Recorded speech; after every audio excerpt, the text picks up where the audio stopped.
So the whole thing. So everything that you're hearing on this channel is everything in the beats. The whole lot together, yeah. And you can see it. There's not overly processed. You know what I mean? We're just adding a bit more around on the kick, a bit more punch there, a bit on the snare. It's got a little bit there, and obviously around about 5-6K. We're adding a bit more colour to the whole top end.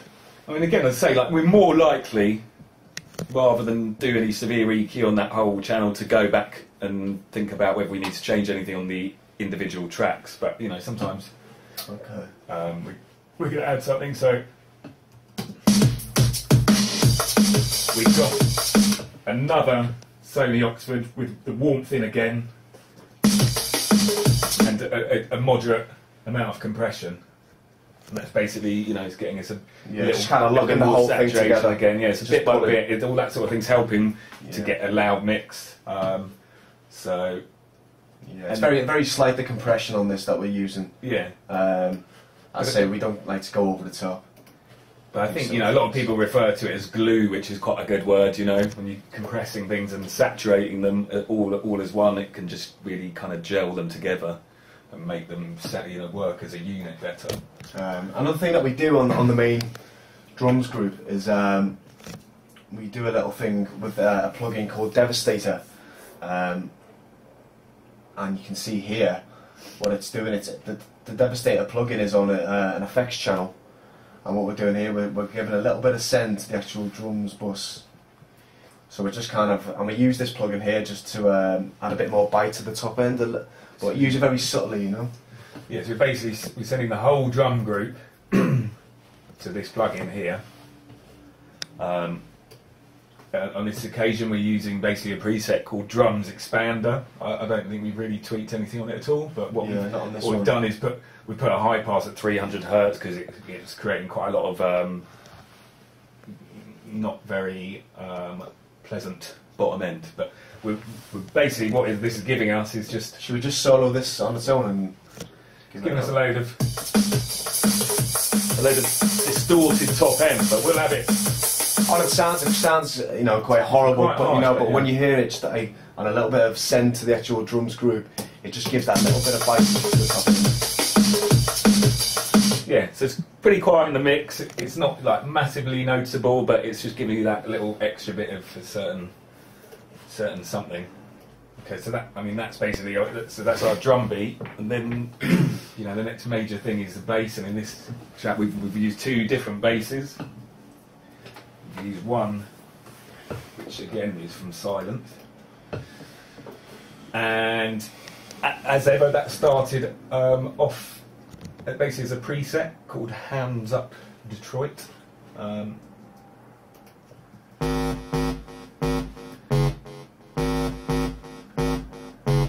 What that sound is doing. No processing on that at all, apart from a small amount of delay. I'm trying to remember what we did to the preset. I can't remember exactly, but probably we just tweaked the filter, I should think. I actually seem to remember there was also another like low. I think this preset is meant as a kind of high up lead sound, and we played it as a bass, and it meant that it had a sub octave that was ridiculously low, so we've brought that up an octave, I think, you know. So we reinvented the wheel. And we've got another bass coming out of Contact, which works in conjunction with that.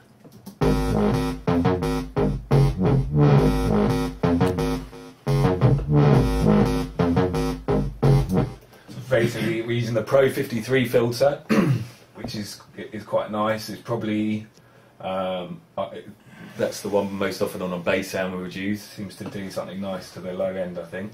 We've got a bit of LFO on that filter. The raw sound is just sort of, you know, what you'd call a Reese. I can't really remember where we actually got it from. It's been like in the sample library for a while, but so with the LFO on the filter, it's kind of just adding a bit more squelch to it, hasn't it? Yeah, a bit of movement.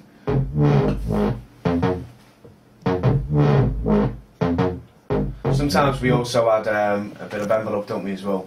Just to kind of sharpen up the attack of the tone. We've got the pitch bend set to an octave, and we're just at the end end of the riff, just doing a little bit of pitch bending on it. It just makes it sound more interesting than just straightforwardly playing it on the keyboard, you know. There's less going on sometimes than you think. Occasionally there's like loads of, you know, there's 8 different MIDI controllers modulating stuff and all that, but a lot of the time there isn't. There's probably little to no processing on that as well. All we've got on that Reese is a Cubase standard plugin called the Tube, which is just you know, subtle distortion plugin, which you use now and again. Don't sort of use it a huge amount, but we've got that on there, and then we've got it also going to. We've got both those basses going to a subgroup, which we've got a little EQ on. So we've basically boosted the low end, and we've actually got a high cut on it, and that's quite unusual. But it goes back to what I was saying earlier on about the kick being quite subby in this one. So it's more like, you know, upside down from the way you would normally do it. So this bass is slightly less. It's got slightly less real bottom end going on than a lot of the time we might have, but it works nicely with the kick. That's always crucial to get your bass sound and your kick have got to be compatible, haven't they? Yeah, yeah. You either have a really kind of low down heavy kick and your bass is more in the kind of upper range of things, or vice versa. You can't. It's always on the subs. It's always usually around the 50 Hz mark, isn't it? Where you're going to get the real fatness and thump, you know. Okay, so when the track's actually dropped here, this is like the first 2 prominent bass sounds which we're using here. And as we go into the next 16-bar section, you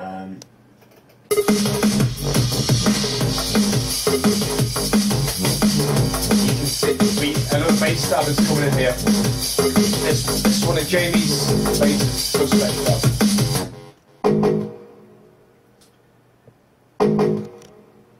Sounds like it's not doing much, Yeah, but again, it's just another layer which is going to add to the vibe and kind of like consciously on your ears, hearing something else coming in, you know. There's no bottom end on that though. That's playing out of contact. He's got high pass on it. That's muted on it. Just giving a bit more definition to the bass. Yeah, we've got another just little beat in the mix in there. We've got this little stab here, which is actually made on a Korg Z1. So that's kind of, we've just got all these little things just hitting every now and again that are not necessarily, you know, really in your face, but just... And they're all playing in their own little space. It's kind of like window dressing, isn't it?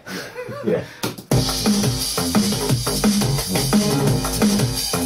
And we've also got that vocal loop going on.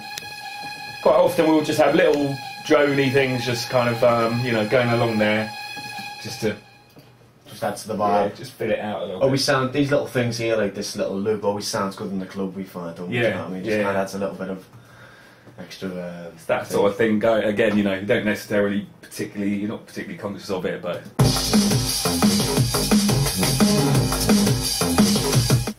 Basically on the drop we wanted to kind of keep a bit of the vocal in, but in a bit more of a kind of abstract, twisted kind of way. So we've basically taken the line out of the chorus that says "I'm falling," and we've pitch shifted it down an octave, and we've also put some processing on it, and so we end up with